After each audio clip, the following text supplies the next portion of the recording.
Sebelum lanjut ke ceritanya, pastikan kamu telah menekan tombol subscribe dan aktifkan loncengnya agar kamu tidak ketinggalan cerita menarik lainnya dari channel ini. Tumbal Jembatan Merah.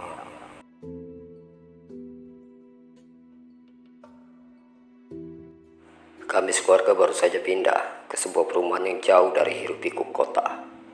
Daerahnya bisa dibilang kurang strategis, karena hanya ada satu jalan raya besar menuju kompleks ini, dan sisanya harus lewat jalan kecil perkampungan warga. Karena baru di daerah ini dan belum terlalu mengenal tetangga, untuk mengurangi jenuh di rumah, kuputuskan untuk nongkrong di salah satu warkop depan kompleks.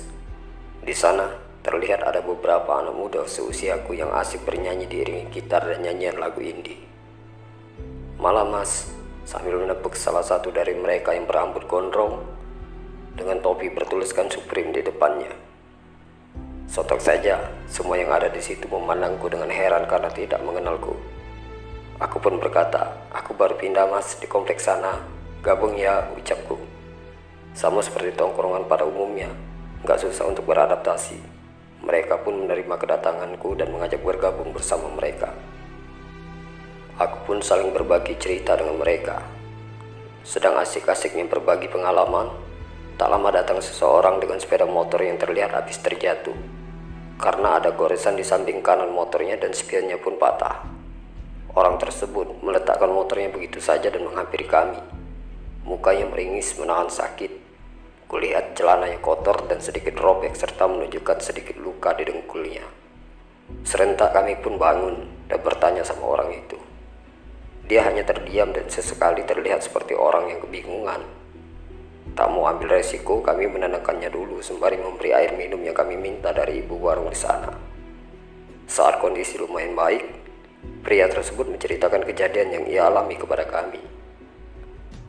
Tadi ban saya dililit ular bang, ucapnya. Kami pun kebingungan.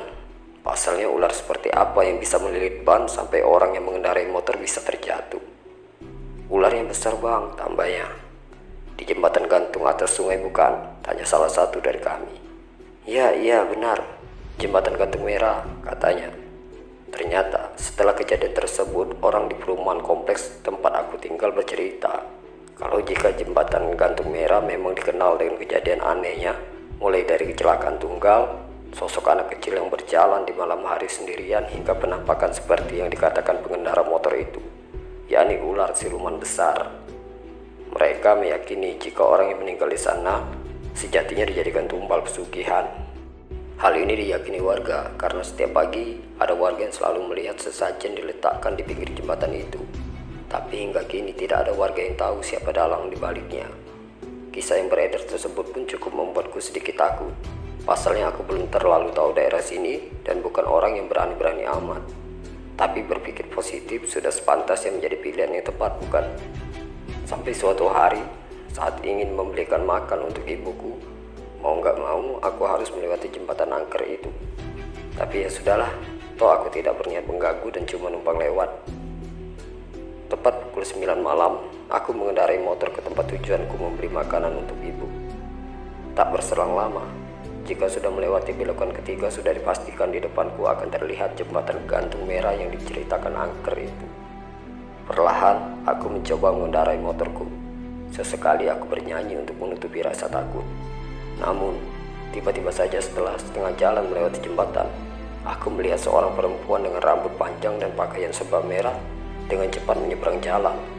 Aku pun terkejut dan langsung membelokkan motorku ke arah kanan sehingga membentur pegangan besi di jembatan itu. Setelah itu, pandanganku langsung gelap dan tidak ingat apa-apa lagi setelahnya. Sampai akhirnya, selang beberapa lama, aku terbangun di rumah sakit dengan perban di kepala. Orang tuaku berkata, jika sudah hampir 1 bulan aku terbaring di kasur rumah sakit. Namun, yang lebih parahnya, ketika sudah sembuh dan pulang ke rumah, teman-temanku bercerita kalau sebelum dibawa ke rumah sakit ternyata aku sempat kesurupan di jembatan itu. Berulang kali aku menyebut, "Iki tumbalku, ocompok kau lungo," dengan nada marah-marah.